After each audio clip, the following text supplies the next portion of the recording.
Today we're going to locate your default password on your Brother MFCJ1800DW. Your machine's default password is required in order to update the firmware or access some advanced features.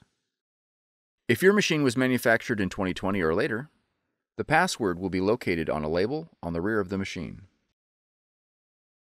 Your password will be the characters to the right of PWD. Your password will consist of exactly 8 characters. It will be case sensitive and may include letters, numbers, and symbols. For older machines without a password label, use initpass or access as the default password. When prompted, enter the default password into the password field. If your password is not accepted, contact your system administrator and ensure that the password has not been changed.